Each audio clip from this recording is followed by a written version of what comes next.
in the reckoning. Blount County started it. Blount County started it. Kentucky doubled down. Gunner and Sharon are finishing it.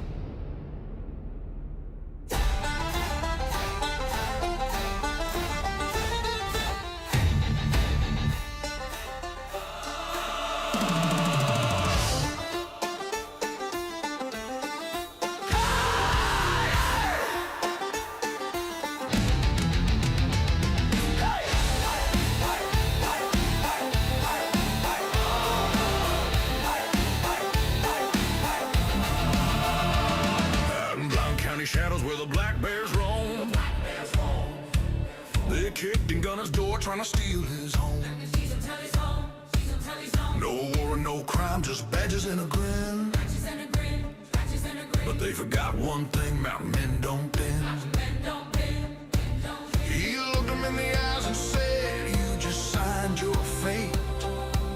You touched my blood, now feel the reckoning's weight. Hear the Smokies roar. In Kentucky weep. Hey, this is the reckoning. Gunner Evers calls it down. Blount County burning to the ground. Kentucky CPS on their knees tonight. Retaliation thieves gonna lose this fight. The reckoning is here. Wake up, America. Draw me for every stolen child, for every mother's tear. The reckoning is here. Sharon stood like stone when Kentucky crossed the line. Took her babies for revenge, thought they'd break her spine. But every tear she cried turned into molten steel. Molten steel. Forged a blade called justice that no court can conceal. From Maryville to Frankfort, the corrupt began to run. They woke the sleeping giant, and the reckoning begun. Now 1 million parents marched with torches in their hands, from the hollers to the cities, across these stolen lands. Gunner's voice on the podcast was the battle horn blast. Every episode another nail in the empire's casket. He named the day, he named the hour, he named the final stand. He called it the reckoning. Now it's sweeping the land. This is not politics. This is not left. This is not left or right. It's not left or right. This is the line in the dirt where parents say, not one more child tonight. Gunner Evers drew it. Sharon Evers holds it. America crosses it together. When the last courthouse falls and the last black robe burns, when the last caseworker flees and the last stolen child returns, we'll raise a monument on the ashes of their throne, carved in Tennessee granite with these words alone. Here died tyranny at the hands of a dad and mom. The reckoning came, 2020 seats the storm. This is the reckoning. Gunner Evers pull it loud. Blount County in ruins. Kentucky in a shroud. CPS is finished. Hear the death knell ring. Every stolen child coming home on angel wings. The reckoning is here. America, no more fear. Gunner, Sharon, your name's forever. The reckoning is now, and it's eternal. the reckoning. Hey, hey, the reckoning. The reckoning. Mommy and Daddy are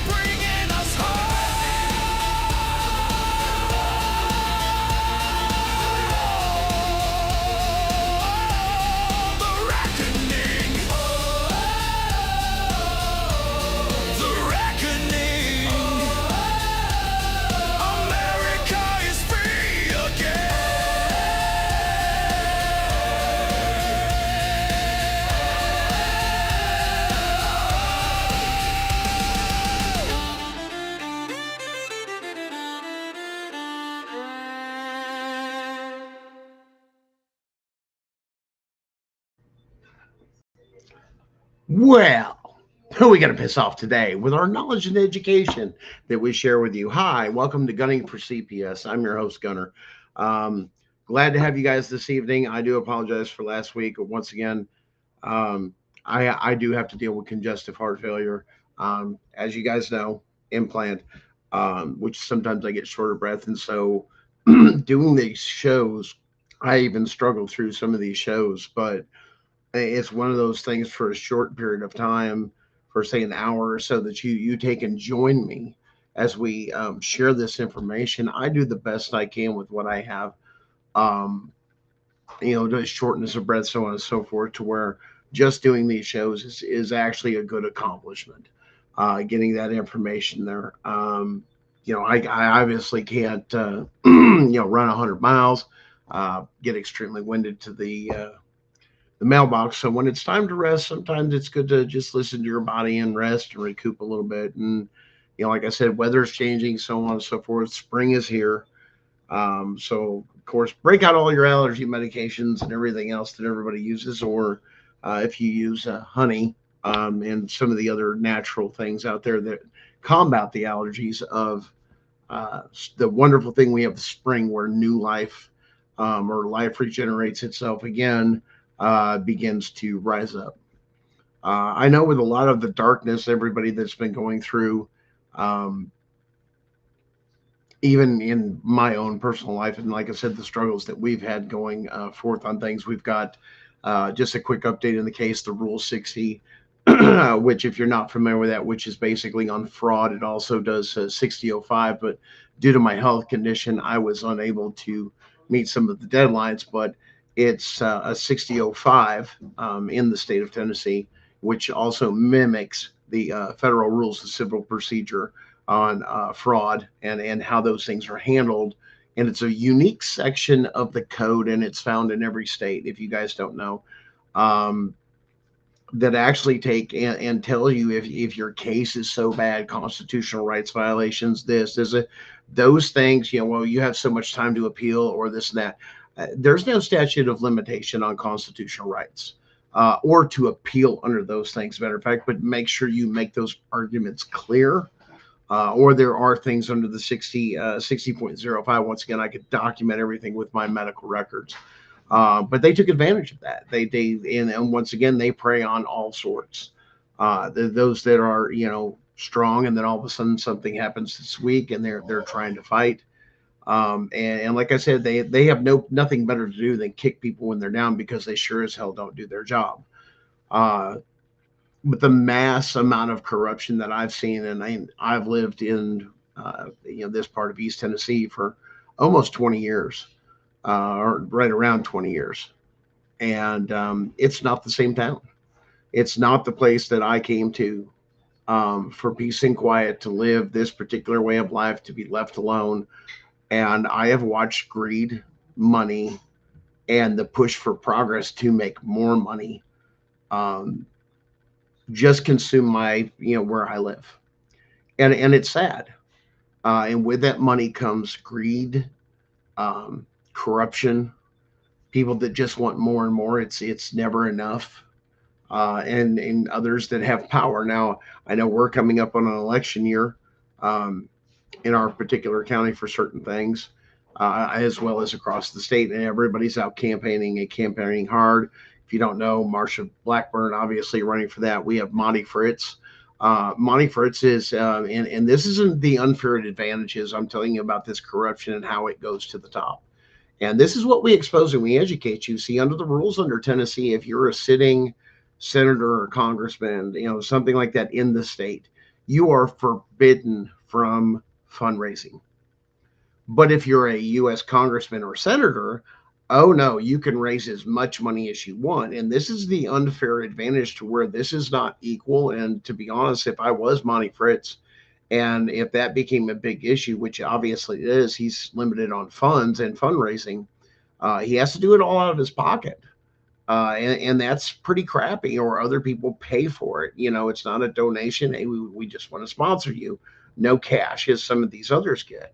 But when you have others like Marsha Blackburn, those rules don't apply.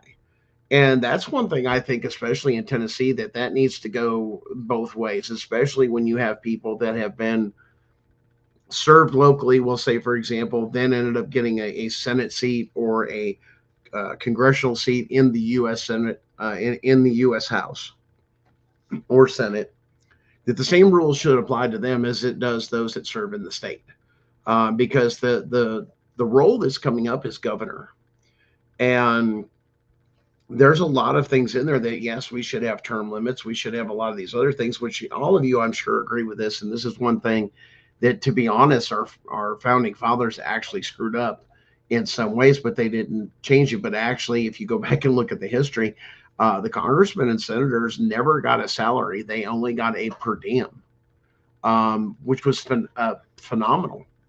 Um, because it then put it at their cost. The idea was to serve in Washington for what you had to, and then through here. Now, does that need to be updated? Yes. That's probably one of the reasons why, because of updates. But at the same time, now we have planes, we have virtual, we have so much stuff that we don't have, and our laws have not kept up with that. And I think that's one thing, especially too, that we need to correct, because a lot of these won't even show up in Washington. They will do things, try to do things remotely. They especially did this, especially during COVID-19 lockdowns, as you guys know, as well as a lot of stuff in your local areas when that happened, and what kind of detriment, let alone the stuff we found out about those lockdowns, should just shock everybody. But I guess the one thing that shocks me is, now that the Epstein files, things have been released, this and that, the Diddy stuff's out there, all these other things that are going on. And then you've got, and we've talked about this before, why the Attorney General Pam Bondi actually turns around and says, I can't arrest everybody in the Epstein or people that are guilty of crimes that I would actually pursue, because it would tear down our infrastructure. I'm, to be honest, with everything I see today, I don't think that's a bad problem. And I mean, what do you guys think in the comments?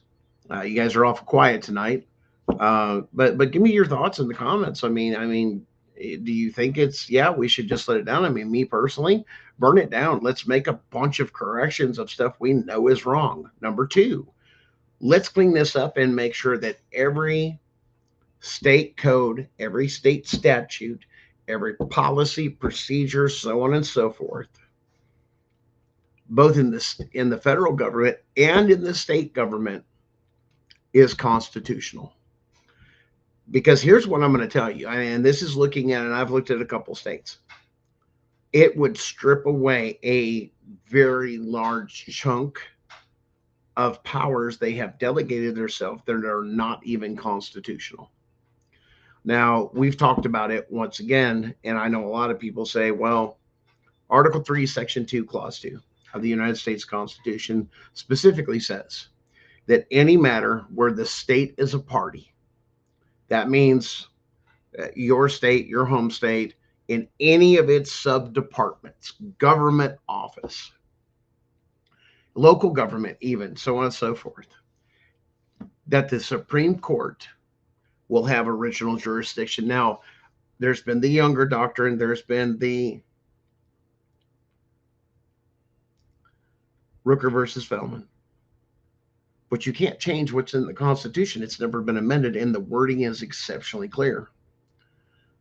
So as we're working on our new filing, and I know you guys I've communicated that with you guys, there's a new federal filing. Yes, everything's almost done. The finishing touches are going on everything. But one of the constitutional questions we will be going to ask the federal court is, under Article 3, Section 2, Clause 2 of the Constitution, how does CPS, as the opposing party, able to pull you in the lowest court, scummiest court of the land, family court, created by states, not by the Constitution? How are they able to even adjudicate themselves or cases like what I went through? Because why? Because the Constitution's clear. It was a state agency. If a state agency has something against me, as they call it, a citizen, as an American, I'm supposed to be in federal court. So how does the state retain that power? And if there's something in there then we need to go after that and say that's unconstitutional, because the Constitution is clear on what it says. You're unconstitutional. And that goes for all your cases. Now, what would that mean? One, it would affect the division, but one, it's a constitutional question. And if it's a constitutional issue, it won't just affect my case, it'll affect all your cases, every single one of them. Why? I was in family court and it was me against CPS. That is unconstitutional. And they're going to have to answer that question now. Now, here's the other thing. Everybody says, "Oh, aren't you worried about it?" And no, I have several layers of security in place. And if you think I'm going to go up there and do things, you don't know if somebody's going to show up to the courthouse, or you don't know. I've got access for a lot of digital things. If not, I have resources for that. And under the ADA, there's a lot of things you can do when you learn about the ADA. You can have people help you. And you can have people take and say, well, hey, I have an ADA issue and I decided to take and, do the same thing. I needed some help. And I agree with you, Rochelle. Yes, every state shall have the same laws and rights. I mean, that we can't pick and choose these things. I mean, this is why we should be, and that's one of the guarantees under the Constitution, though, is that we're supposed to. Here's the other thing they don't want you to know. These states that are doing things, they are treating you like an entity, like a business. Why? Civil court is for contract or property disputes. Okay? That's all they were created for. Civil matters. Okay? This is financial matters. Criminal matters is a criminal court, same thing. But it was never meant to interact with you and I unless we had a dispute with a business, which is why we would go to civil court, or there was a criminal act. I destroyed your property, or I've done harm to a person. Those are the only two courts created by our founding fathers, and the reason for, the reason for this judicial branch. And the way it was devised for it is because they weren't meant to interact with us. We didn't do anything. The idea is that we didn't have judges. We didn't have magistrates. And we had justices of the peace. And a lot of times in earlier days, that was your sheriff, your constitutionally elected sheriff. Who did they answer to? Well, a lot of people don't know this. And everybody says, well, who does the sheriff answer to? And the executive branch of government, they answer to the president, not to the governor. Yes, they belong in the state. Well, there's another confusion. Go back and do your research. That power was never delegated to the states to run the sheriff's departments. That was under the federal government, and it was done by the support of the people in the county, who they elected to be over us to basically say enforce the Constitution. That changed. And this is what the thing is, whether or not it's legal or whether it's not legal. We need to do some sifting. And we've trusted that we've taken our monies, so on and so forth, and given them or been taken, robbed of them, and they're misusing them. That now with the NGOs and everything else being exposed, the stuff in Social Security, dead people voting, all this other stuff, those that we have trusted as our elected and appointed officials have turned on us.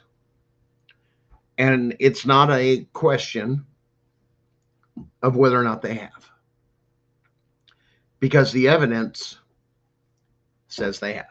It's just that simple. Now, how much are we going to tolerate? Now, a lot of you say, what do you mean tolerate, Gunner? Let's go back to the founding document of our country, the Declaration of Independence. It specifically talks about times like we're in now. It says we will tolerate so much tyranny or people taking over or taking away our rights, this, that, until it comes a time that, one, we wake up, but two, what we have the power to do about it. When we get to that point, it says that we not only have a duty, we also have the obligation to remove those people by any means necessary, which is why the Second Amendment was the very second one. Go back Look at the founding fathers papers and why that was put number 2. Because if they got to that, because understand the Constitution is based off of what was written and found and what the offenses were in the Declaration of Independence. That's huge.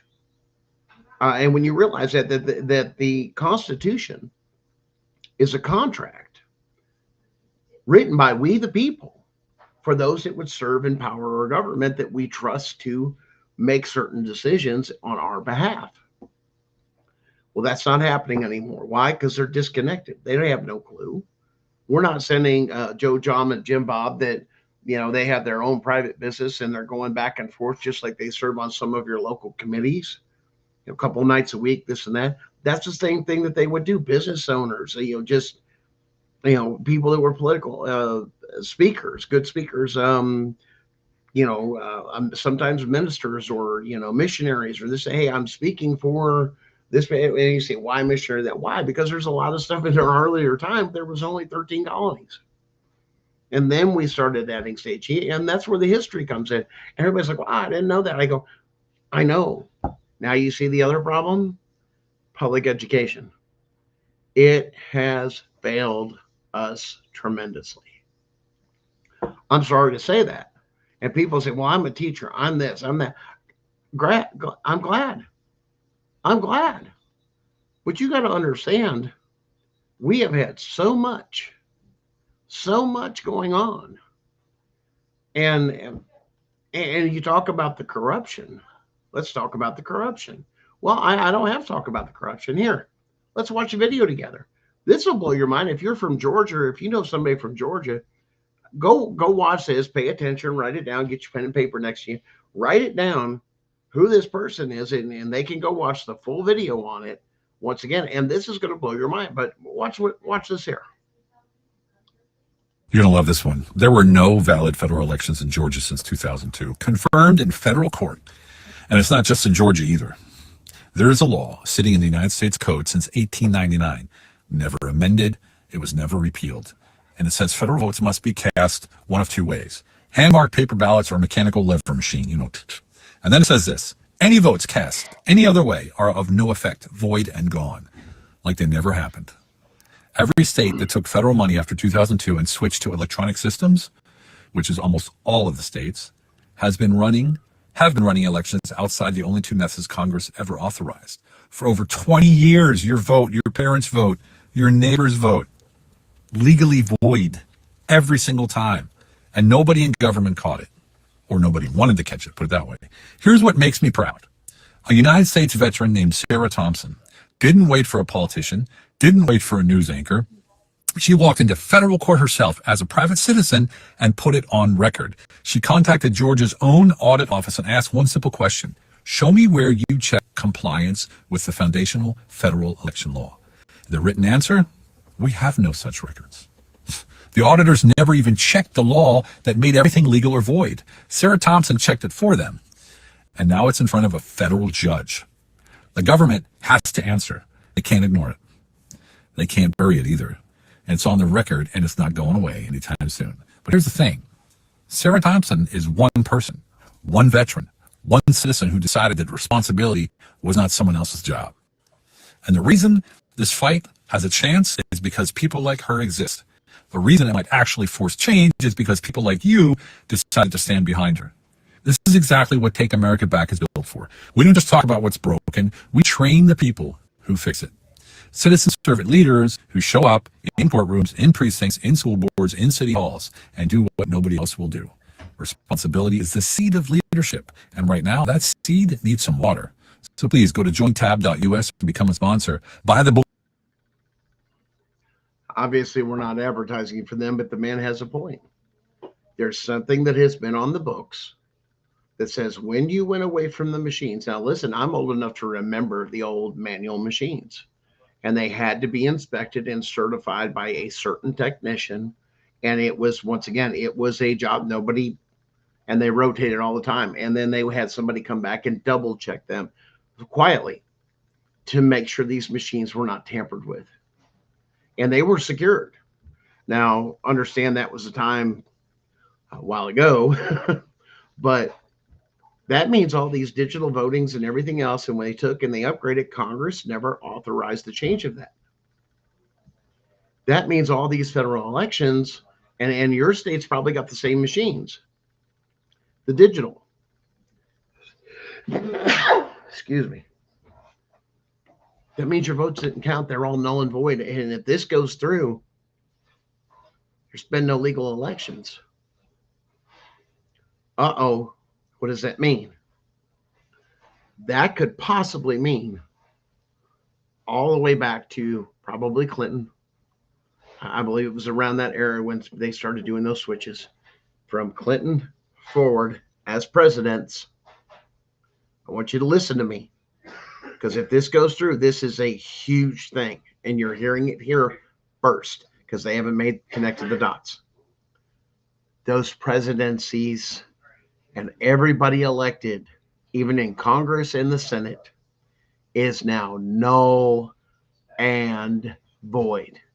It means we would have to clean house of all elected officials. Now, your state may have something different, but if they have same wording like that, which most of them do, this is where you need to start checking it. And she checked Georgia. Did you listen to the story? She checked Georgia. What does that mean for Georgia? It may mean for Georgia that anybody that's been voted in or currently sitting in office in Georgia now has to be removed. That case alone there may trigger martial law across the whole United States and tear this whole system and collapse it down. One person. 20 years. 2000s, 1990s, all the way up to like 2000. And think about who's in there. That could have been about 96, around there, the Clinton era. That means every executive order that's ever been signed by those presidents is now null and void. This case could reset our country and actually, what we were talking about earlier, do a full constitutional audit. Why? Because it will remove every sitting person in political office and their appointees of everything and shut it down, including CPS. No more money. They weren't compliant. They could use this to shut off all Title IV benefits. Wow. Means they'd have to pay you and I back every single dime for that time too, because nobody was legit. You misspent our money. Could mean taxation if the state wasn't compliant and anything else. The state would have to have, if you have a state tax or a state property tax, that would mean all that money would have to be repaid. Folks, you don't think we're going through something serious? That case alone, and let me tell you something, it'll go through. It will find that Congress itself, as well as the states, are in contempt of court and contempt of the Constitution. That case, you guys better track that case, is what I'm telling you. You better wake up. Track that case, because it could mean so much in side effects. They may not think you do it. They may try and cover it up. Of course, they're in power and everything else. But if you know that case is won, you could take that case, put a notice to your state that all elected officials, both local government and this and that, are not compliant, especially if it doesn't line up with your state, and have everybody removed. You could go to court over it. You wouldn't have to. They're all in contempt of court. You're talking about one of the probably most serious cases in our lifetime that would have a resounding effect like you would have never seen. Everything that was passed, every contract that was signed, everything that was done, any agreements and all that is null and void. Why? All federal elections, if you use digital, is now null and void. Wow. I want you to really, really listen to that because it makes all the difference in the world. This is what we've been talking about. And when I came across this story that somebody did the extra step and found out that this was done, that means Donald J. Trump, and I hate to tell some of you guys like him or not, or anybody else, has never actually served in office legally. Yeah. You see how big this is? Y'all better wake up because it's not a joke. If that happens and that case goes through, and that case is on the books set before a judge, notice he didn't tell where it was. But get behind, I'm telling you now, get behind her. And I'm telling you, I stand behind her personally because of what strength it took to point that out and not go through the channels. And here's why, and a lot of people, and I've heard a lot of this with CPS people, and I've heard all sorts of stuff. I've even seen stuff posted lately of, hey, you just comply, you do this, you do that, and you just do that. And when you get out, then you go after them. And then I made a comment. I said, if you sign anything with them, which of course they're going to coerce you into signing something, you're under contract law, both state and federal. You gave it away. There's no hope. You can't go after them. Why? You'd have to have a very, very good proof that you were under duress or coerced or you didn't have knowledge. And that's why we're sharing that knowledge with you. Don't sign anything because then you do fall under contract law. Then you cannot go after them. Why? Because they can hide behind this or that. But when you get them for fraud and criminal acts, and that's what you walk into the federal courts with, they committed crimes. And these are the federal crimes. I'm not saying change my case. I'm saying do it this way. Well, how do you change your case? Go back to the appellate court or the Supreme Court, but then articulate the criminal activity. Fraud. Because fraud is something they can't hide. They can't sweep under the rug. Oh, well, that was now it's part of your job. It's not part of your job. And it's because we've all been ignorant of our rights and the Constitution and what it means, let alone what our state. Why? Because we don't, that's not the biggest thing, especially look at a local high school. Let me give you an example. Local high school. It was about the next new game or the next big movie or stuff. Like when I was growing up, when we saw games, we were starting to see that was the big rush. Those were the great things to spend your money on for entertainment. And we were distracted. And then TV was pumped and pumped and pumped. And we watched shows every night. We probably wouldn't have a whole lot of time to watch TV or do things like, and I appreciate you guys joining me to do things educational, is if there's nothing wrong with it in moderation, but how much of that time should you have spent educating you on your rights, on how your government works and the state works? No, I don't care. I just go to work, pay the gas bill, pay the bills. I'm consumed by the bills, and the bills are so overwhelming. Then I got to have a drink, or I got to do this or that. Why? To get my mind off that, and then I got to have mind-numbing TV. Why? Because I've had a long day. Do you ever think that maybe if you truly knew your rights, and now this is coming out and educating guys that if you really know your rights, there's a lot of things that you're doing you're not supposed to be doing. And it's been corruption, and because it's unconstitutional, somebody stood up enough to say, hey, I found this, and no, I'm not going to go through the channels. I'm going to go straight to a judge. Why? Because the judge is going to turn around and I'm going to gather my evidence. Then I'm going to march into federal court and I'm going to file the evidence and put it on file and then get a date. And I'm going to make a judge answer me in a 1983 federal court under constitutional questions. I have a question. Or a federal question, or where she filed in. I'm not sure where she filed. I'm going to look into that. But I just caught this story myself. But is this legal? Are they even valid now? Because the federal standard says this. Oh, well, there's no excuse.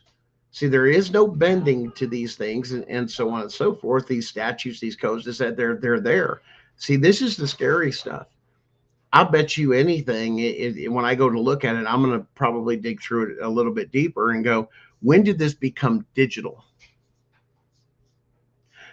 It's either that or this veteran was just doing a historical thing and looking through that, because there is still a lot of things that are not on the digital record. Excuse me. In the Library of Congress. The Library of Congress, yes, that's where all the records are kept. Saying that this was ever off the books and how they hid it from other people. And now with the digital age, and they're updating the search engines and everything else and cross-referencing it, when they finally get all those documents done, and I forgot what the date was when they're supposed to have everything uploaded from the old codes and the old court cases and everything that they have on file. I mean, the highlight ones, the big ones stuff, but there's a lot of ones. Politicians and people in the judiciary throughout time has hid these things. They buried them, because if they did, they got away with what they got away with. And that's what's happening. You're not being constitutional, and now they've just been caught not following the federal law. That's massive. But if you think that's massive, we got another one for you. This will blow your mind. Check this one out. When did law enforcement relinquish their duties to protect and investigate crimes against children and hand those duties over to 20-year-old DCS workers with or without liberal arts degrees? DCS workers should not be conducting any kind of investigation, I'm sorry, against families. They are incompetent to do so. They insist their role is not a policing role. That's false. They act as police in what they call a non-criminal role, which is wholly unconstitutional. DCS, let them return to providing services to family in need. Stop their policing role and bring sanity back to the state of Arizona. Sheriffs and police departments, do your jobs. I've met many women who have been told by CPS, you better get that kid out of that house or you're going to lose custody. And then the abuser opens a case in family law and the children are taken over. And DCS abandons them. DCS should not be investigating anything. We have the stories, heart-wrenching, that we just heard. DCS has failed in the past in their investigations, as we all know.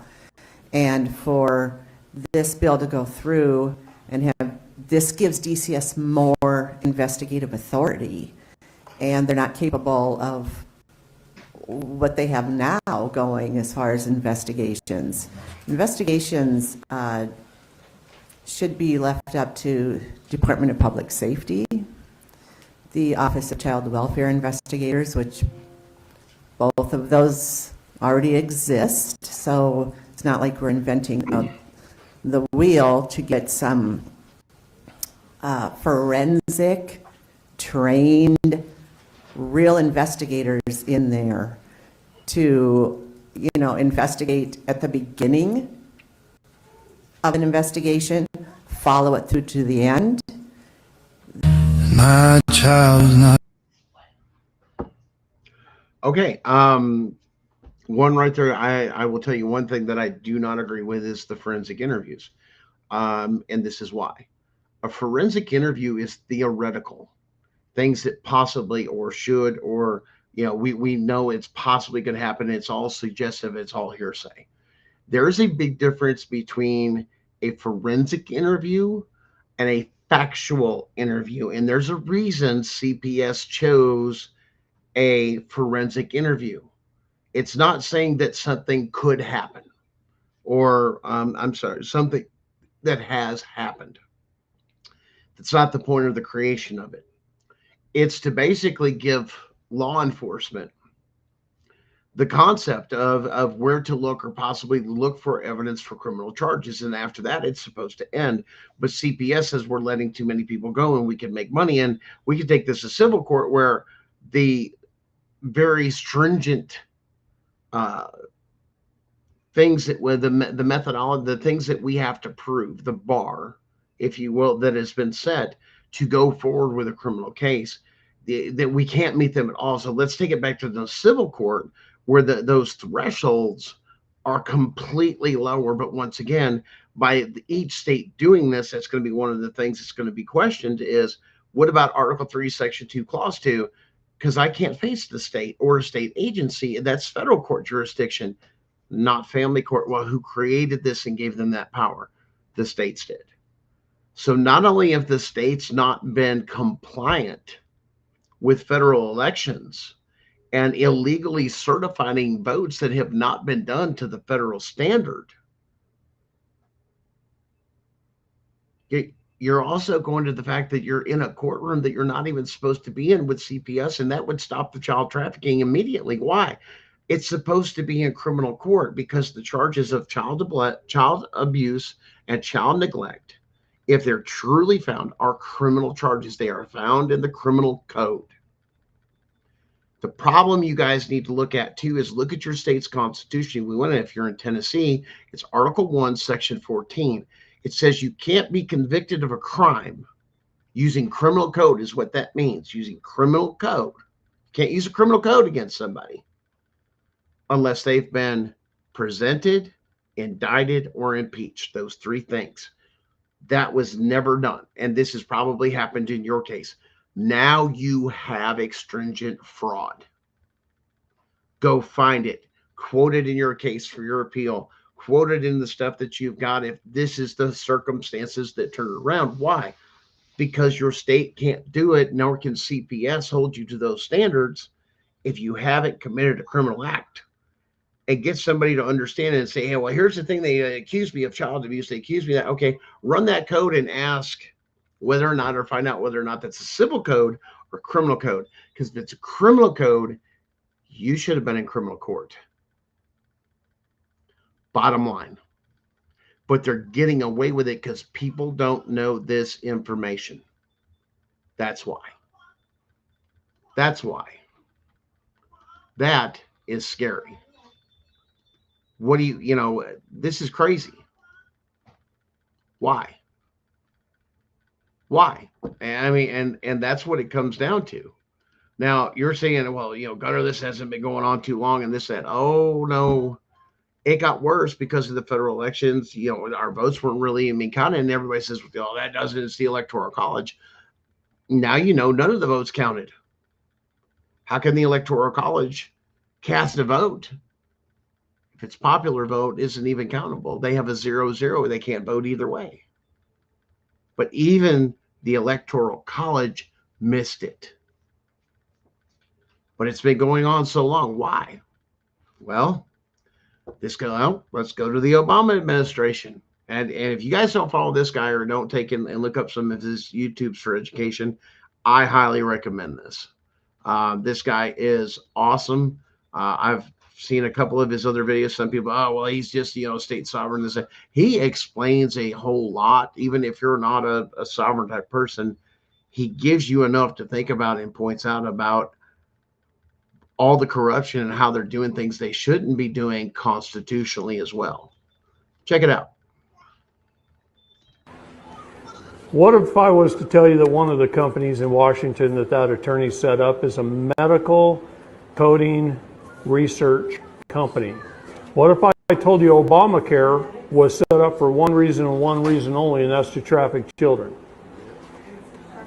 Obamacare. It's the only reason it was set up. What if I told you that they invested so much money, they built 3 supercomputers in the university in Austin, Texas, that a mother can go to her gynecologist, find out that she's pregnant, and the moment he puts in the code, the child traffickers are following that mother, their pregnancy. They know whether she's going to get an abortion, whether she has a live birth. They follow the kid through the first few years of school. They know if it's got blonde hair, blue eyes, or red hair, green eyes, or whatever.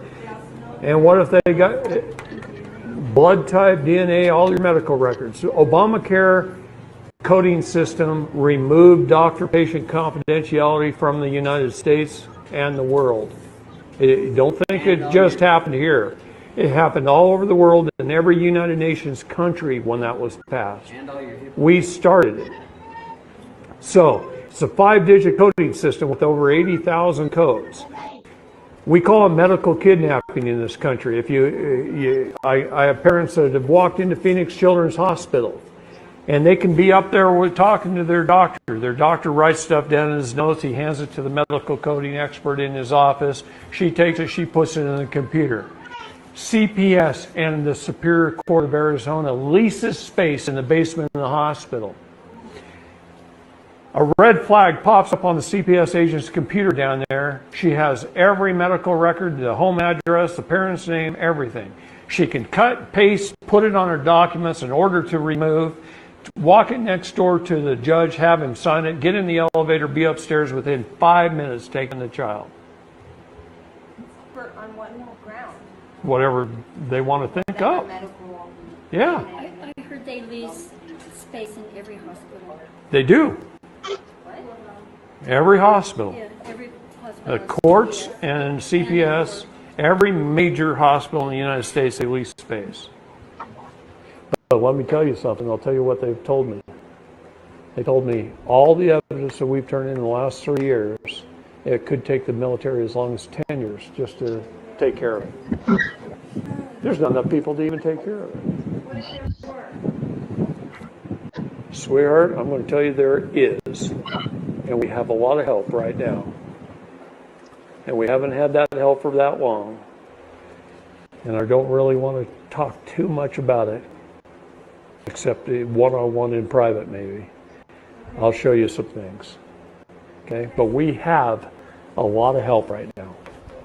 I always knew there was good and evil. I always knew that when people rise into a position of power, a lot of times they get very corrupted and they start committing the 7 deadly sins, and then Satan takes over. But what I didn't know until maybe 5 or 10 years ago is that the whole world revolves around child and human trafficking. Think about what I told you about our birth certificates.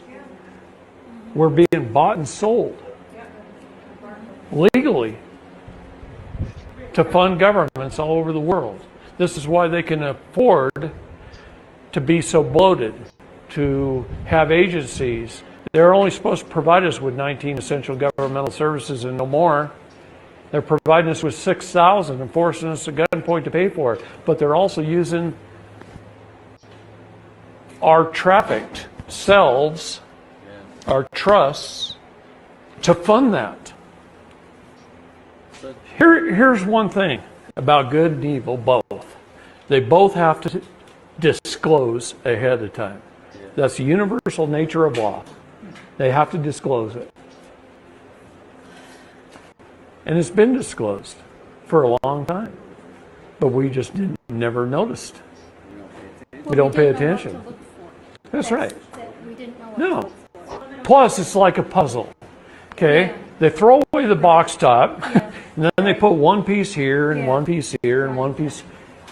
And you got to figure out, well, gather up all the pieces, figure out what is a piece, gather up the pieces, and then you got to put it together to see the picture. All right.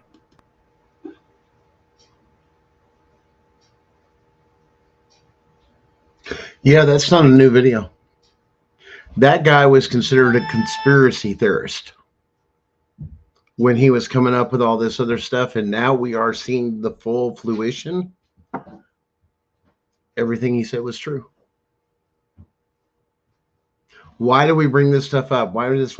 Because we need to revisit those people that we were blowing off as conspiracy theorists and this and that. Oh, that didn't happen and that didn't happen.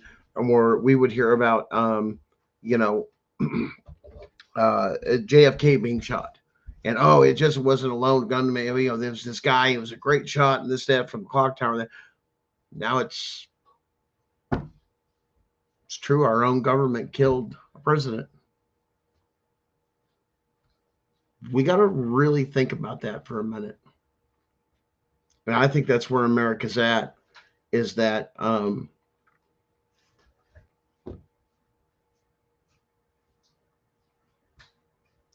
we're really looking who we can trust. Because now with everything being revealed, well, not everything, but a mass majority of this stuff, the Epstein files, MK Ultra, Martin Luther King, all these other things that were revealed, and now the election stuff. We haven't even had a real election. And then it goes, and then it branches off back into what becomes of it when we steer away from the Constitution. Child trafficking. Hand in hand. Get evil people to take in and get control of things, or people that have a motive, or they can blackmail them on Epstein Island. Now I have control. It's not about money, and we'll let somebody else handle the money. Somebody else do it. I just want the tapes. But what do I get for the tapes? I'll put you in power. See, it ain't the person that we see we've got to worry about. It's the person we don't see that's pulling the strings or benefiting. CPS goes much deeper than just your basic caseworker, or the investigators and all this other stuff. It's beyond that. And when we start going and we start asking the right questions in the right court, that's what hurts them, because then they've got a problem, because the federal judges, unlike these other judges, have real power, enough to issue a court order to have the U.S. Marshals. Yeah, the power, that's the power of the judicial court. That's their enforcers. Go shut them down. Notify the president, notify Homeland Security, all these different things are here. The powers that be, I'm shutting them down. Why? You have no idea the evidence that just hit my court. But they've kept you and I out of the courts, has been the issue, by keeping us ignorant and slowly dumbing us down, giving us the food that has the poison that turns around and messes with people's brains and brain chemistry and everything else.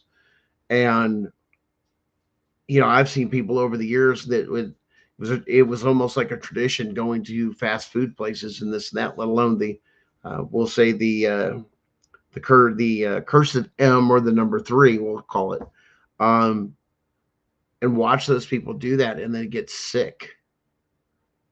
And it's crazy. And guys, I'm not ignoring you. I see you out there. You ought to see what the Wexler family, how it's trying to do with the AI and the family court system. Yes. Justin, one thing for a lot of the legal community is trying to stop this AI revolution. But once again, it's practicing law. It's doing this. Well, let's put this in.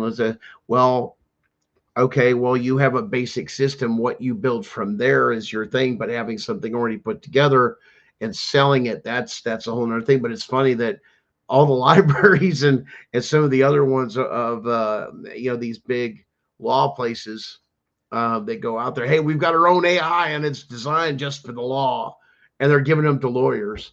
But you had some lawyers out there that were getting caught using stuff like Chat GPT, and then understand nothing about coding or any of this other stuff, and so on and so forth. And there's others, like I said, you've got a basis of just a plain, hi, how you do? I'm an AI, I can learn, and go from there, and you can build stuff on your own. And it's evolving so fast, it's hard to keep up with. Rook, I got you there. Let me go through here. Yeah, took your babies in a parking lot 8 months ago. No drugs, no drug tests. We literally did nothing. Okay, that would be probably my husband and I live in Michigan. On our way through Ohio to Michigan. So they were taken in Ohio. I guess it's the question. You're a resident of Michigan, but they were taken in Ohio. And where did you fall asleep? That would be the other thing, because that's what rest stops are for, is to sleep in your car or anything else if you're having a long trip and you're trying to push through, especially if you've had a family emergency or something happened and you got to get back or something like that, and you just need to sleep on the road. And now, if you want to fight that in court of saying, and you're dealing with that, then that's called discrimination. Why? Because do you know how many truckers stop to sleep, especially at rest stops, and let alone the on ramps, the off ramps, and everything else? That's discrimination. So you have special rules for commercial people, but not for, thing. And these are just common sense questions that you ask of saying, and it's putting two and two together. Is it discrimination? It fits the definition. What did I do wrong? We stopped, we got tired, we took a nap. Now, if you're parking on private property or something like that, or a gas station, in that area, you don't know, ends up having a lot of drug problems. They think you're high on drugs or something like that. That's a whole different story. But even look into the state of Ohio and several others, they usually have so much time, like after so many days, to adjudicate your case. And if there was no drug test or anything like that, and say you're still in court and it's in Ohio and you live in Michigan, well, that's called emergency custody.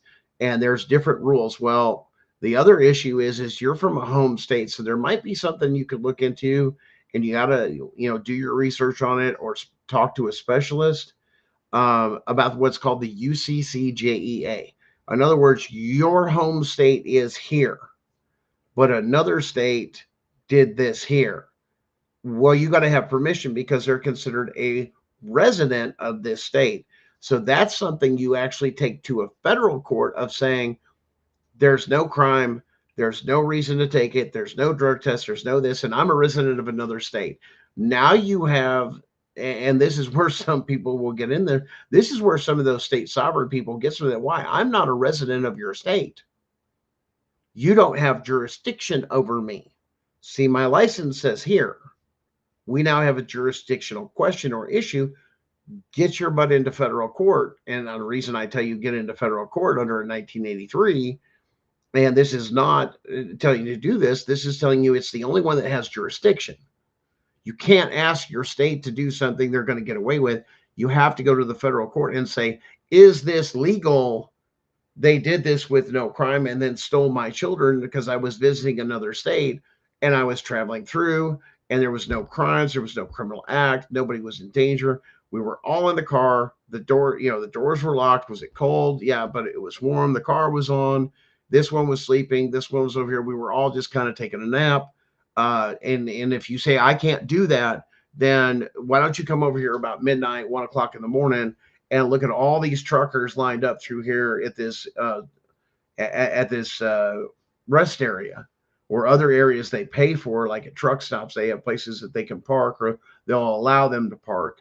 But you would think that safety was the biggest thing. Is, hey, man, I need a nap, man. I'm just exhausted from the road. My eyes hurt. I need to take a break. The idea that you can't stop and rest and everybody's on drugs issue is a huge problem. You've assumed something.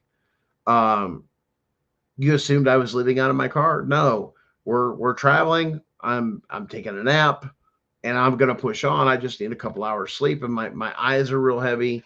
We have to get back for this, that. But once again, I committed no crime for you even to approach me. And that is the big thing that you have to take and think about when you're doing things, is whether or not crime has actually happened that would give them that jurisdiction. And then they only have so much time. And if they haven't come up with something of why they were sleeping in their car. Okay, was I at a rest stop? Was I where truckers were? Because a lot of truck stops and stuff like that, it's not a big deal for them. It's just one of those things. So that's one thing you have to, take into consideration or ask those questions. And that's where you have to be inquisitive. So that's some of the things I would look at, Rook. And like I said, it's not legal advice. This is education based off of what you've got. There's a lot of questions. And these are some of the questions that, myself, if I was in that situation, I would ask the question. Traveling through. If not, these truckers do it. Bob does it, and this is allowed. As a matter of fact, if they can't do it, you better show that. You better have some proof, because I'm going to subpoena the fact that how many times did you take it? And we're up here every night writing all these truckers tickets for taking a nap and leaving their vehicle running. I bet you'll get a real fucked up answer on that one between you and I. You're going to get a real messed up answer. Well, we don't do that. So now you are admitting to discrimination because there was no crime committed. And this is where a lot of law enforcement is getting way overzealous with things of, come on, this is ridiculous.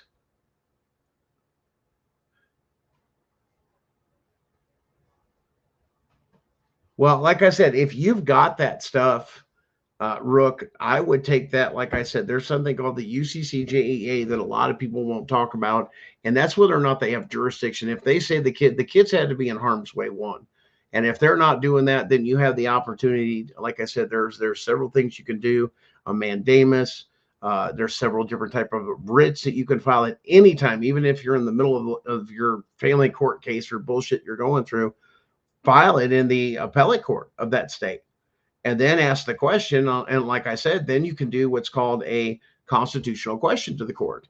Well, the court can't move on, and you can put it before there and the appellate court to where they have to turn around and ask, what is it? What is the UCJEA? Do you even have jurisdiction to do what you did? Enter the actual body cam footage is footage of saying the cops were even confused on what their job was. And then, like I said, you present the things. I don't know where you were parked or where you were sleeping. How can your child be in danger? Because if I can drive a motor home and let it run, and they have beds and everything else in it, and I can run my standby generator or the vehicle or anything else, once again, it's not a crime. And if so, show it to me in the code, in your code. It doesn't exist. Because if you did that, that would disqualify every trucker that had a sleeping cab, or not. Some of them sleep without it, or an RV, and they can't do that. Once again, but you got to know how to fight. Those are some avenues I would look into, Rook. Like I said, do your due diligence. I don't know if you have an attorney or what's going on, but those are some of the questions I would be asking or doing some research. That's very important. Now, one thing to take it going, I don't know if you guys have kept up with things, but there was actually, there was a courthouse in Georgia. Of all things, Georgia seems to be in the news this week. Here, let's check this out. Now, I call this, and we're going to call it this, and once again, I labeled it, and everybody kind of got a laugh at it, but we're going to call it the Nancy Schaefer curse, and you're going to understand why.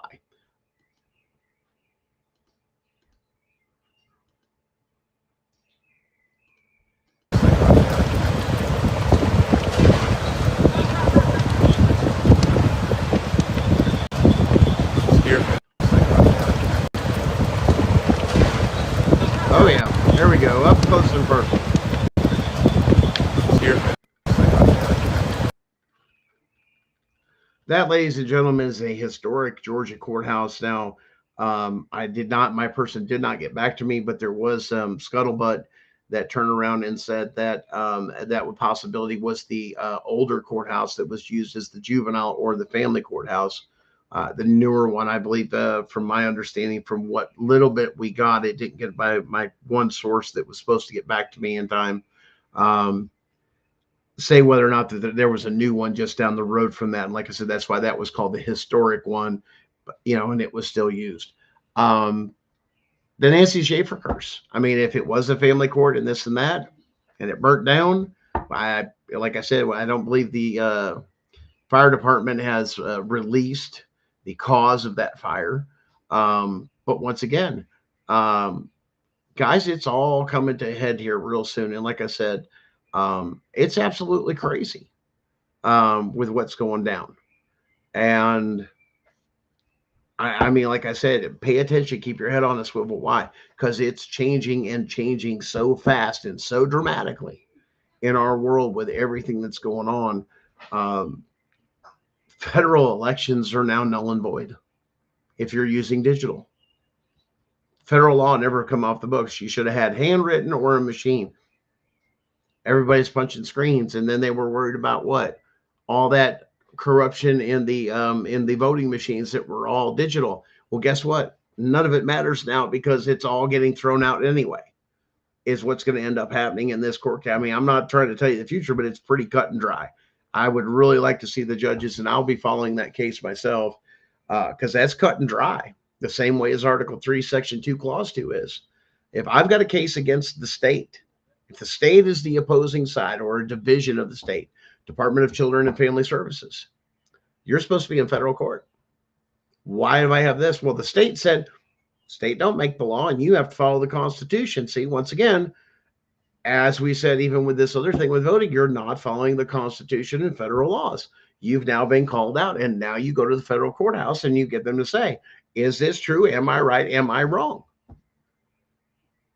That's where your petitions are supposed to be known. And like I said, that goes all the way back. We knew this stuff was going to happen. They were going to hide stuff, but technology caught up to their butts. 100%. And now what are you going to do? And now AI's out there and other things, and they're throwing it. Oh my gosh, they're going to catch us doing all these things, and now nobody's going to have a job. Well, you have an option. If you go to the appellate court is one. Your next step would be in how you filed the appellate court. The next step would be your state Supreme Court. And like I said, and a lot of those don't even get heard. So you would have to write it very well. Now, you do have the opportunity to refile an appeal. Like I said, there is if you do have intricate fraud, such as, or massive crimes, felonies, such as a Fourth Amendment violation. Hey, where's the warrant? Where the CPS worker come into my house. Matter of fact, they use their own fax report against them. Why? Because it says right in there, they were in my home. Where's their warrant? I can, if you guys look at past shows and so on and so forth, and here's the other thing. Well, they come in, they question my kids, or, well, they said that they can do that. It's part of their policy and procedure. Well, now there's a huge problem because you can't override the Constitution. Why? But you have to quote this. You have to go to your state's Constitution and find the clause in your state's Constitution that says, backing up the supremacy clause of the United States Constitution. You have to quote that in what you're filing. You have to connect the dots for them. When you write a lot of this stuff, for you guys, especially for pro se sue jurists, make sure you're very abundantly clear. Make sure that when you're filing motions, you're doing memorandums of law. And even if you get a decision and you write back to the judge, Your Honor, I need clarification, because each one of those motions, you have to address each one of those motions. If not, that's enough for an appeal. And if they have to address the motions with your memorandum of law, they have to contradict, or they have to say this doesn't apply here, or this or that, and have it detailed in the final order. They don't want to do that in family court, and they think you're too dumb to figure that out. That would be something to go to an appellate court to. Now you're talking about extringent fraud. Why? We have a massive constitutional rights violation from the start. Okay, well, what does that mean? If you commit a felony, and in some states, like I know in Kentucky, if you file a false report, or even the CPS worker files a false report to go to court, that is a Class D felony. So if your case started with a felony or a constitutional rights violation from the inception, like we're talking about, Rook, you were talking about, that would be extringent fraud. You would qualify for what would be considered a Rule 60. Hey, you didn't have probable cause or the right to take my kids, or you falsified a report to CPS with this and that, and you created something. No crime was committed to even give you probable cause to investigate. Who led it? The cops. Therefore, CPS was taken. Now you're looking at fruit from a poisonous tree doctrine. Understand these doctrines. They make a lot of sense. They have to hold to them, and they have to address them. Now, after you've gone to the Supreme Court, if you've exhausted all that and you go to, say, the Supreme Court and say you did have a Rule 60, you could file under what's called a Rule 11 in Tennessee, and that's to get the Supreme Court excuse me, to look at it and say, hey, they did wrong. Even the appellate wrong, the court didn't do it, but you have to spell out what they did wrong when you file in the Supreme Court. And they look at the previous case and the previous case before. Or the other option you have is you ask for a judicial review before you go to the appellate court, and you want it done by the chief judge. I want the chief judge's office. What is the chief judge? A lot of people don't understand that. That is who sits on your Supreme Court of your state. One person is elected to serve for a certain period of time, that when cases come up like that for review, so let's say, hey, I want a judicial review, but I want it done by the, why? Because it's not the job of the appellate court. That's the job of the Supreme Court. Yes, it will go to the Chief Justice for review. It's kind of like getting Supreme Court before you go any further. That same option is available to you guys. These are the options they don't want to tell you about. A lot of the family attorneys and a lot of other attorneys don't even know about this, or they don't want to ruffle the feathers. Yeah, see right there, caller ID, that is extringent fraud. Put that together with everything you have. Once again, that everything that you have, you add this by the, produce it. Then that would call, when you did that Rule 60, then that's the power of subpoena. If you're pro se sui juris, you could, if you so choose, is the words I'll use because this is for educational purposes only, you would file a subpoena saying, produce the warrant or the judge's order to see my, the court order signed by a judge requesting to see the 3-year-old.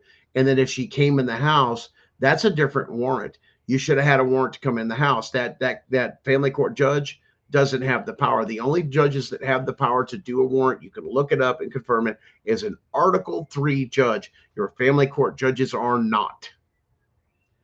Or an Article 1 court.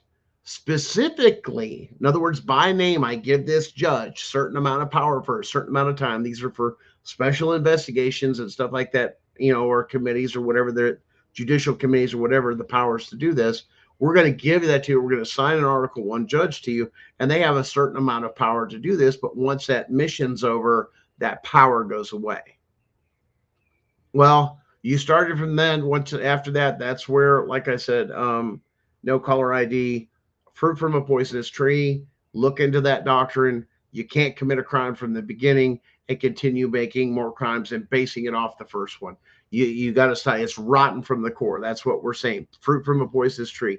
The tree itself is rotten. Any fruit that comes off of it cannot be consumed. Now, you want to talk about case law that backs that up. I'm going to give it to you. A warrant is mandatory for a CPS worker. White versus Pierce County, 1980. This case is back from 1986. This is out of the Ninth Circuit Court out of California. You must, or you have to take and turn around and you have to have a piece of paper signing away your rights. Here, I'm informing you, giving you full consent that I don't have a right to come in here. I don't have a warrant, but do you give me permission to do that? And you have to sign it, or it has to be on a bite, but they have to give you full disclosure before they can, and they'll write in there, and they're trained to do this shit too. Oh, they gave me permission to enter. No, they didn't. Where's the waiver? Oh, I'm sorry, Rook. We were just going over some case law. We covered White versus Pierce County, 1986 case. You guys can look that up. A warrant is mandatory for CPS workers. Number 2, question. My children were questioned on my private property against my thing. Now, a lot of states' policies and procedures say we have the right to do this. No, you don't, because it's a constitutional rights violation. Automatic. Why?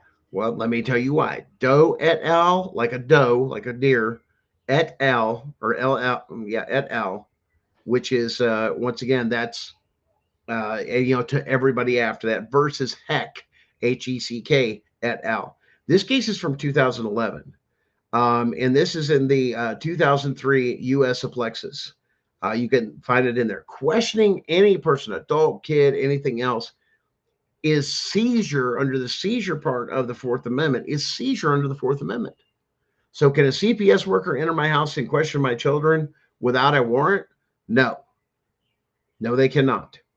Can they take and enter my house and question my children? Absolutely not. The home state, you're from Michigan, so you're going to look into the UCCJEA, Rook, is what you're looking for. Now, those are 2 things, questioning kids. Now, do kids have rights and everything else? Were your children questioned by CPS or had a forensic interview? Yeah, my kids had all that and this, that. Was there an attorney present for the child? I almost guarantee you the answer is no. Guess what? Regault, small Regault, 1967. Rights cannot be taken away ever. Now, where do I find this at? Well, let me give you some more information. Go to the United States Department of Justice. It's called the Criminal Resource Manual. You can cite these as exhibits, like the Criminal Resource Manual, on your cases, and that's how you get your evidence in, is through your exhibits, and do an exhibit schedule and do a cover letter for each exhibit. If you don't know what I'm talking about, do some research. It's not hard to figure out. The Criminal Resource Manual for the Department of Justice, the highest of the land, in CRM, the Criminal Resource Manual, number 121, specifically covers juveniles and says explicitly, yes, they have Fourth and Fifth Amendment rights. Uh-oh. Tie that together with Regault. Rights can't ever be taken away. So if they have those rights in a criminal, they also have them in a civil. And a constitutional judge, it's not hard to see. Lower court judge, no, absolutely. But once again, argue in the right court. If you need to stop everything in the lower court, say, hey, we're not going to hear this. Oh, no, I don't have a question about family court stuff. I have a question about constitutional rights because my children were questioned without an attorney several times. Here's the day. Here's the proof. Here's their reports saying that they were done and no attorney was present. They came into my home. There's not a warrant, or they lied about a warrant. Well, guess what, Your Honor? I want to subpoena the fact, is there a warrant? Because this is what I was told, and this is how this happened. One, did a crime occur? You can't interact with me unless a crime has occurred. You went beyond that, and you can research that there. Now you don't have probable cause.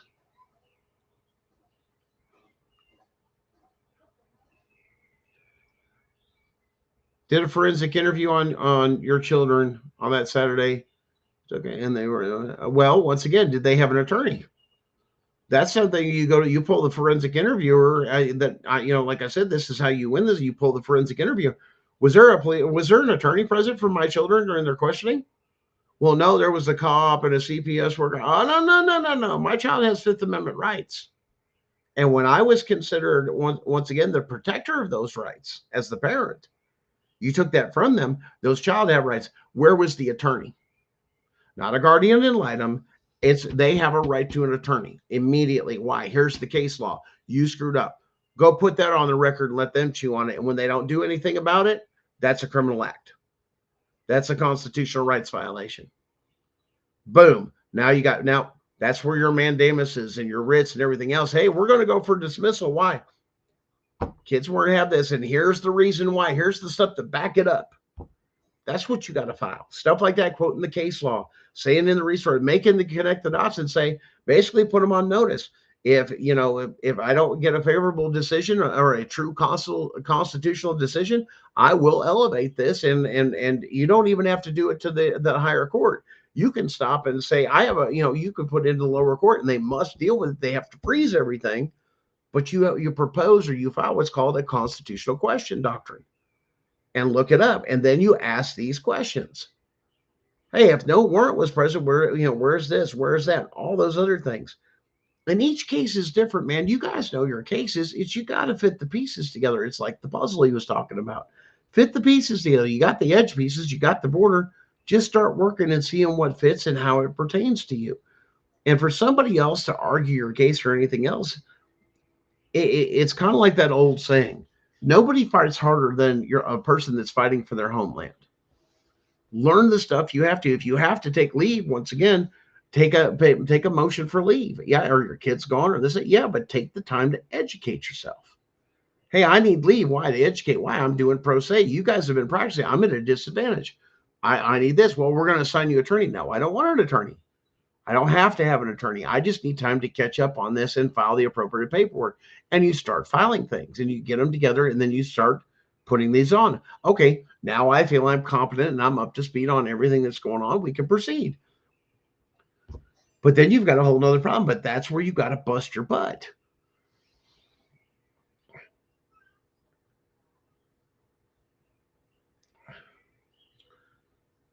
Well, kids are going to be kids. If my kids play outside, I'll be honest with you, Rook, my kids are going to get filthy. Matter of fact, they're going to hose off and try and get a shower. But there's times you're coming back from the beach or you're doing this, you're going down. The kids have played one last time. They were playing in the dirt or this. Kids are going to be kids, and to punish you for that, you just can't. Once again, it's up to you. So what? Well, they having a bath. Yeah, I'm on my way home. The showers were broken here and we're on our way back from vacation or visiting family or this, that. Matter of fact, it's none of your damn business. What crime did I commit? We were here sleeping. Okay, so show me where that's a violation. It's not. Now you took away probable cause. And like I said, there's a lot to it, man, Rook. You got to take and like I said, you got to do your due diligence, file it, put the pieces together, and then articulate it like you're talking to a 6-year-old. And yeah, it is disgusting. It's power hungry stuff. Why? They want that money. They want these kids. You got to understand Epstein and that whole connection, a lot of those things, they burned up. So, like I said, now that whole thing is being exposed and they're freaking out because they've lost all their kids. They've lost a lot of the immigrant kids where they didn't have to steal as much of American kids. Now they're going after them. Rook, like I said, guys, you guys all know, especially with Rookie, especially give her some, give them some support there. That we all know what you're talking about. It's shocking. It's trauma. It's hell. It is what it is. But like I said, you got to walk through it, man, for your kids. You got to get your stuff together. You got to learn of what's going on and how this works, how it's not working, get the ins and outs and the education. A lot of people wait till it's too late till they encounter CPS. Listen, if you know people with kids, man, you better be talking to them and educating them and get that. Listen, I know you're not dealing with them now, but you may have to, and understand, no, it's not just bad people. It's just not corrupt people. It's not just this, and that. And it's one of those things you need to educate yourself. And like I said, and any of you guys, go back and look at our past shows. We're on YouTube. There's a bunch of shows on there, and it deals from subject to subject, but there are tons of information. There's tons of case law. There's tons of things that we have learned along the way ourselves that we then go and teach you because now, okay, well, now we've got this. Now we figured it out. That's huge. And that's what so many people have. It's their biggest complaint is, I went in, I paid this lawyer, and then this lawyer didn't do me any good. No, because they're part of, this thing they're not going to. They don't need, how many lawyers, family law attorneys, with everything I've gone through and this and that I know that are good people trying to make a difference, but they got into the business as usual type thing and caught up into that rather than doing a really due diligence things. But a lot of attorneys too won't ruffle feathers like that, because what that does is they have to remember they only see you for a short period of time. If they have a career and this is what they do, they still have to go before these judges. They still have to meet with these other lawyers and this and that. And it's the same thing as anything else at work. And you got to be known. Now, there's some that come in there and just kick everybody's butt and do the right thing, this and that. But they're also not the cheapest. But they also know how to win. But they also know not everybody's doing the right thing. They take advantage of that and they charge appropriately. Why? Because it's a business for them. Why? And it's also because if you helped your attorney, listen, man, I ran a business and there were times in our business we had to do things in civil court, and the civil court thing, I went through it one time with him, and the guy was kind of a joke with some of the things that just freaking killed me. Is I actually had to tell him, listen, man, I will give you the questions that ask me to win the case. I will give you the evidence you need. Just file it as exhibit, this and that. And these are the questions you ask me and we'll win the case. Okay, great. And when he finally started doing it, he goes, dude, you're like the easiest client. I'm like, well, good, then lower my bill because I'm doing all your damn work. I don't really need an attorney because I know the ins and outs of this to prove my case because it deals with me and my company. I'm completely familiar with it. They hated that. If you want to follow me, I'm not on, you can follow me on YouTube on Gunning for CPS if you want to follow the shows. We also have a page on Facebook, a business page there. My personal is Gunner Evers. I do screen a lot of people, so if you just put something in there, put a message or something, if it's something like that, hey, I'm from the show, I wanted to follow you. We do a lot of information there. I keep the show stuff pretty clean. Personal stuff, I share a little bit of everything. ADA, if you're not getting ADA, definitely check out Henry's show on Saturday nights. I believe he's about 8:30 at night, called Equal and the Same. He deals a lot with the ADA stuff. If you have ADA issues, one, you got to have a Title I, and then you have to have a Title II person, which a lot of states don't even have. And they're not compliant at all. Matter of fact, they'll send you like one place, oh, we'll go to the Capitol. Okay, well, I'll go to the Capitol. Well, do you have a person? No, we got to get permission from the judge. Oh, you just broke the law. You just violated the ADA. Why? And you document it. Why? And then you run right to federal court. Why? Because they didn't give me a type 2 they didn't give me a level 2 person that they were supposed to have. That's the person that actually interacts with you, guarantees it to you. Why? Because ADA stuff, if they do it right, it does slow down the process extremely. Especially with things, hey, I can't hear well, I can't see well, this and that. Can I get something like the words on the screen? So now they have to pay, like, I think one guy said it was like $3,500 a day to have somebody sit in court and literally transcribe for you every little thing, and it pops up on the screen where you can read it. They have to pay those people out of the fees. It's not your fee. That's to accommodate your ADA. And there's all sorts of other things that they have to do based on even anxiety or this or that or these treatments. You got to make sure you have enough breaks. You got to have that. And no ADA was damn given. And when you start catching them, yeah, and they know they've been caught, then all of a sudden that one county all of a sudden hurries up and becomes compliant. But all of a sudden it's like, okay, well, yeah, I didn't get any ADA when I had any of my stuff. And everybody knew about my condition with my heart, and they thought it was a joke. It's like, no, I really have a thing, but I don't have to prove it either. There's the other problem. Well, we need to get medical records. That no, you don't. Under the ADA, you have to, once again, take my word for it. If not, I'm going to federal court and I'm going to report you. Matter of fact, I'll file a complaint with your Title I person and, your Title I person, which is head over your department, and file an ADA complaint, which then it's a state, not a state complaint. It's taken by the state and then escalated to the federal. And then the federal people come in and say, but you got to make sure that they do it, and go, waste so much time. Hey, I want a response. And if it comes back from the state, nope, you done screwed up. I caught you again. Not being compliant. Why? You were supposed to report that to the ADA at the federal level for investigation. Why? It's it's under their jurisdiction, dumbass. Once again, they play these games to cover their butt because they think of it this way. And this has been the best visual, I think, that seems to work for everybody. Think of the lower courts as little brother. Think of the higher courts, the appellate courts, which is a division of the Supreme Court, this and that, as big brother. Okay. Now, and then the federal courts is dad. So if both little brother and big brother are screwing up, dad's going to come in and bring out the belt and whip them right into shape, especially if they aren't done. It's like you will enforce them to do it. That's why we always say fight in the right court, fight in the right jurisdiction. Otherwise, you're not going to do the right thing. And that's a huge thing, because they're not going to hear your arguments, or they're going to blow you off. Well, once again, Rochelle, they still have those records. And if that person doesn't, they're still, they still have to be accountable for their actions while they still work there. It doesn't matter. Even if they quit. And that's a big trick that they would do. Well, they don't work here, so we have this and we can't do anything. Oh, hell no, I can't. I can subpoena her or him and put them under this. I can go to federal court and say they did this or that. You can't brush that. And that's a good way. I've seen them with the cases that I've looked at. I've seen that trick go, especially when somebody screws up bad. Well, they don't work here no more. And all they do is quit, and they move them to another state, and they work for another state doing the same shit. And they just bounce these people around all over the place. And, a lot of times it comes with a promotion. when you actually track some of these people down. And we've investigated some people on that. So,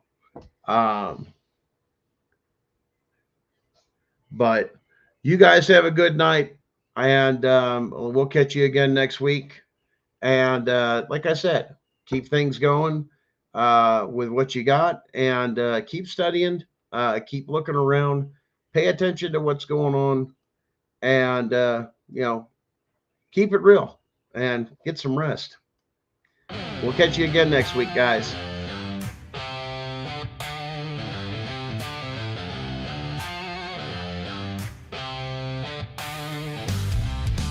Kicking up dust on the courthouse steps. Families torn, hearts full of regrets. Caseworkers spinning lies like a web. Judges gavel, thunders, family shred. Gunner's voice cuts through the static haze. Truth like thunder in the broken maze. Bringing kids back, breaking down the walls. Roots deep in truth, justice calls. Gunning for justice, won't back down. Fighting the lies that plague this town. CPS corruption, their twisted game. Gunner's here and he's naming names.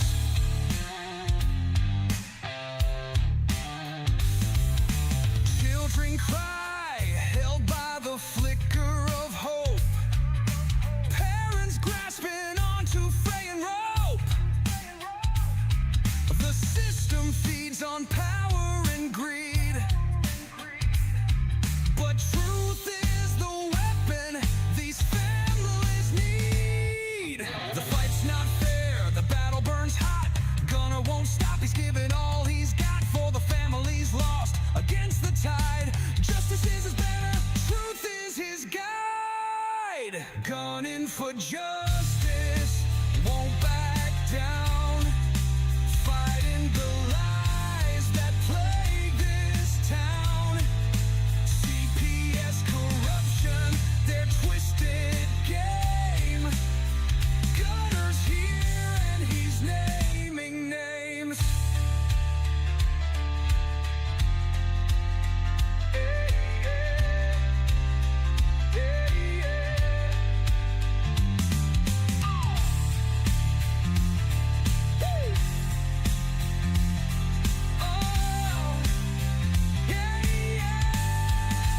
Gunning for justice, won't back down. Fighting the lies that plague this town. CPS corruption, their twisted game. Gunner's here and he's naming names. Naming names. Yeah, yeah. Yeah, yeah. I can show its course, man. And you want to know if that could the back down, fronting welcome down to reporting side. That's one of welcome down the plane this town, but it's doing welcome down the true this town. For your sucking six when you weller than we seem are. The weather of my ranks of Galikar, and the weather of your something your pride, and the weather of something of your back, and the weather of something you free, the weather of something you right back, the weather of something you read.